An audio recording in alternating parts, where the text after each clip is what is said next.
I love printing. I love printing. I love it. I love printing.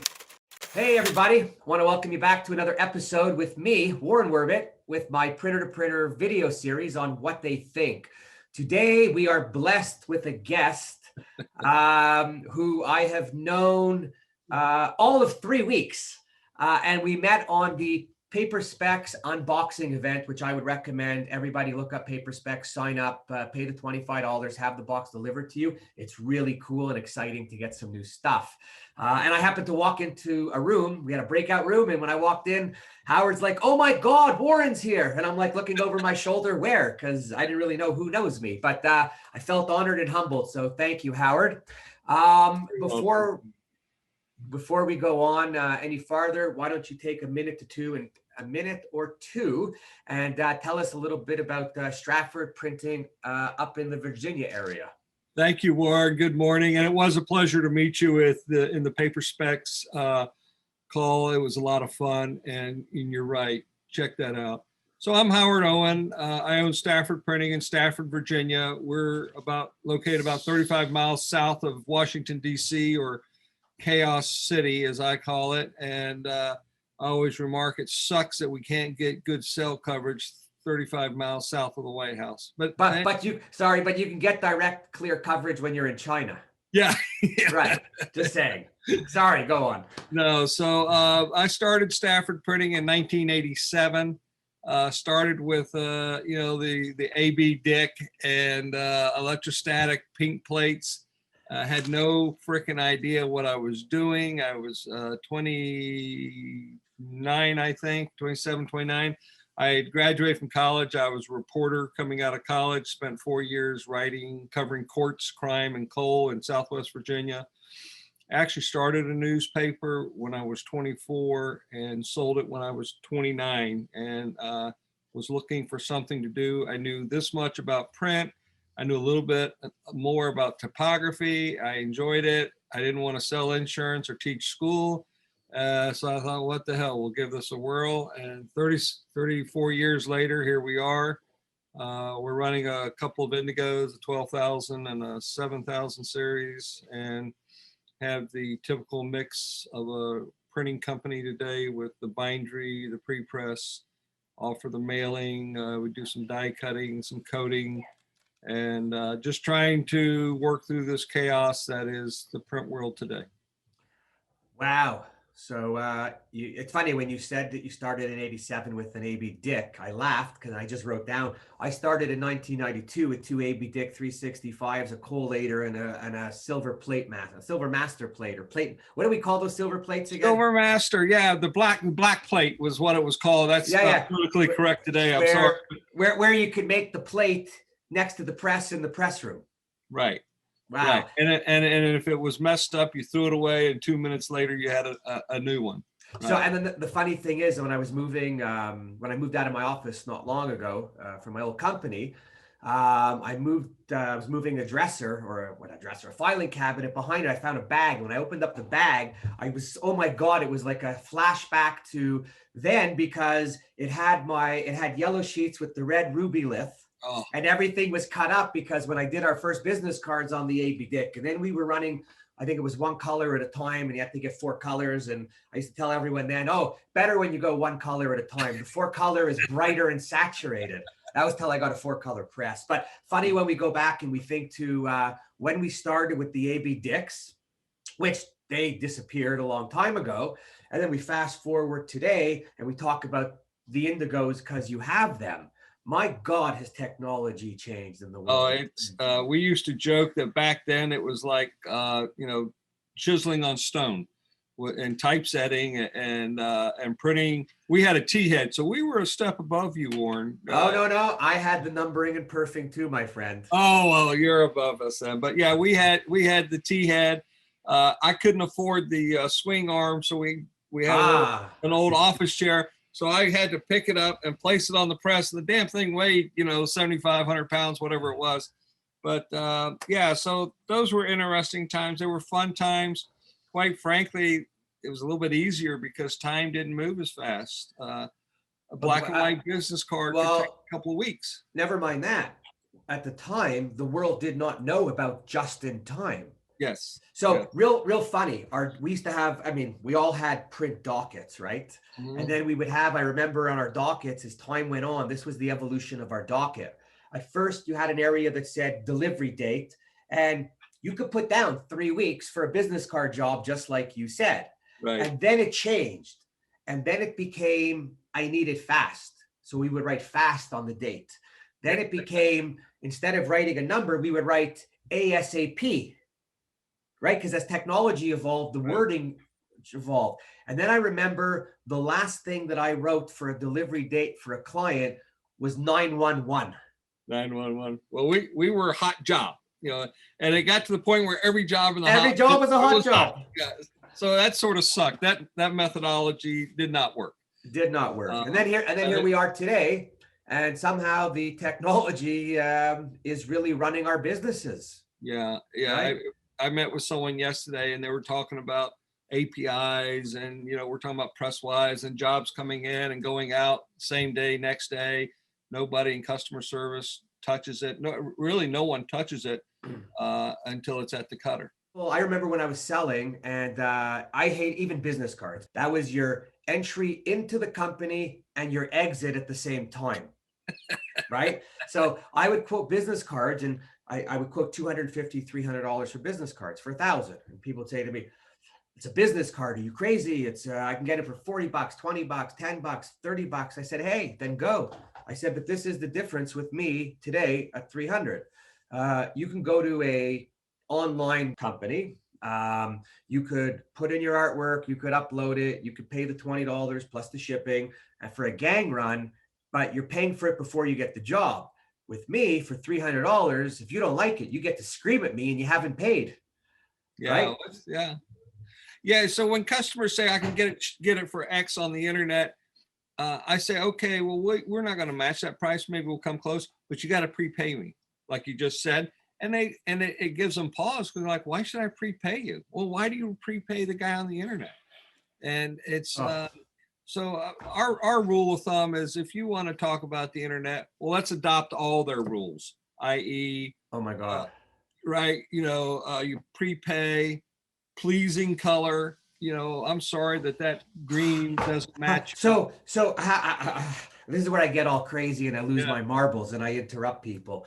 I can't believe where the industry is today. We have some high-end printers, and I really appreciate them because I was a high-end, high-def guy myself.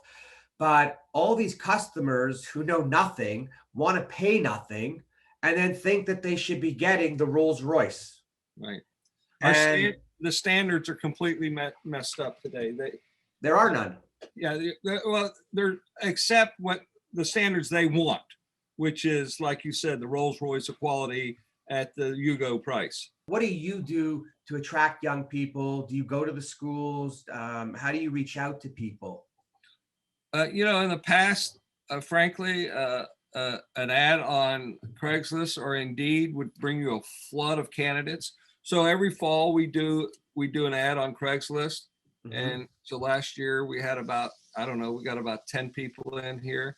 And today we have one left. And she is 21, doing a very good job. And the amazing thing is she learns so quickly, and the computers or the digital buttons on the folder or on whatever, they don't bother her. It's very intuitive. And so that's what we do. We just try to bring in young people every year, and some of them hang on and some of them don't. And then you try to grow them within the organization. Frankly. Cool. Yeah. So I really enjoy talking to the young people. Aside from making me feel a little younger and in touch with life, couple things that I used to do. There was a graphic vocational school in Montreal at the time, and once or twice a year, I would have the professor in charge would call me, and we would invite the 18 or 22 students to come over to our plant. I would break it into 3 groups, and I would put someone in charge of each group, and we would walk them through the whole plant. We would walk them on the KBA when it was running so that they feel the vibrations, put their hands on the folders, when like anything to make it real. And that was always amazing. And and I was no dummy, because at the same time, I would reach out to all of them and give them portfolios. And I would ask them, of your parents, does anyone buy print? And every now and again, I would get a hand up, and I'm building future clients, right? There you go. Yeah. We have to sell anyone and everyone we can. But what I'm going to tell you now is could be the most amazing call that I ever had 2 weeks ago. There was a professor at a graphic school who suggested to one of his students that she reach out to me. And she reached out to me on LinkedIn and introduced herself and said she was a student, and her teacher suggested to call me. And I gave her my number and I said, call me anytime. We had, I'm getting goosebumps right now, by the way. And if I get a little quiet in the voice, it's because it struck a nerve. But we had the most amazing conversation where she just basically opened up what she's doing. I sensed some of the struggles in her life. We didn't go into detail, but I just sensed from talking. And really at the end of the conversation, she said to me, she said, Warren, this is the best conversation I ever had, and I will never, ever, ever forget it. Wow. Anyways, I'm getting the goosebumps. I don't know what it was, but our youth are the future of the world and what's important. We're done. Me and you and our peers can't make that much change for the future happen. We could talk about it, but it's those guys, girls, youngins that we need to take the ball and run. And I just got a sense of passion, like I have, a sense of pride, that when she said that, I was like, I didn't even know what to say, right? It was like talking to my daughter. And I just said to her, I said, you know what? I said, you have my phone number. I said, you keep it. You call me for any reason, within reason, but you call me for any reason. And I will always take your call and help in any way. And when you graduate, you call me and I will reach out to anybody I know in the area that you are. And I will do my damnedest to find you a position somewhere, because you're awesome. And it was really nice. And after that, I reached out to the professor, and she said to me on the call, we've had other speakers in the class. It should have been you. Wow. Because you made it happen for me. And I called the professor, and oh my God, what a conversation we had. I think we're going to go fishing one day as soon as this thing ends. And I said to him, I'm available 24/7 to anybody in that class. That's really strong, Warren. And you know, you've been to D-Scoop conferences where you look around the room and you go, geez, you know, the average demographic is, 45 white male. But they've done a very good job working with Clemson, working with Arizona State, and some of the other colleges that teach printing, and getting them engaged, getting them to the conference, and getting them jobs. There is a trickle up, if you will, of young people, but it's a trickle. It's not a flood by any means. Well, I want to encourage every printing company owner that's listening, every employee in the printing industry, really to reach out to anyone you know. You need to talk about our industry. I said to someone the other day, we are not in the print industry, we're in the communication industry, right? Because now we have all this multi-channel channeling to do. But more importantly, no one in the world could sell their products without us. That's right. Treat us right. Treat us right. Too bad we don't have enough stand that we could tell everyone to go away. But our industry is a tech industry. And why do I say that? Go to the front of a 40-inch press, right? See what's on the screen. You're seeing in the press, you're pushing buttons, the screen on your 12,000.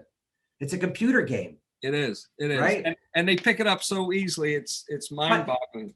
No one's getting dirty anymore. Right. It's not the days of you go home and the pressman's fingers are, because now even on the offset presses, the inks are coming out of those canisters.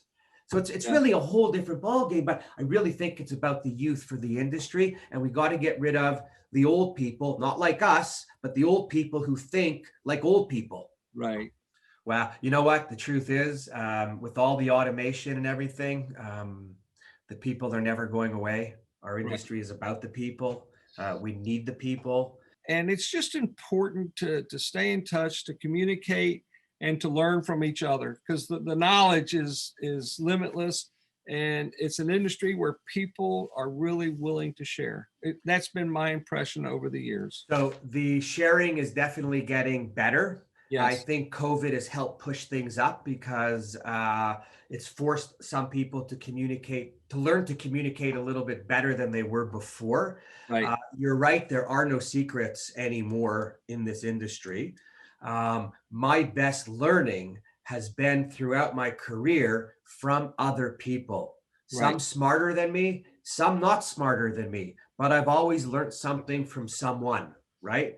And my best learnings come from all my mistakes, to be honest with you, if I could tell you that one. If we didn't make mistakes, Warren, we would be dumb people.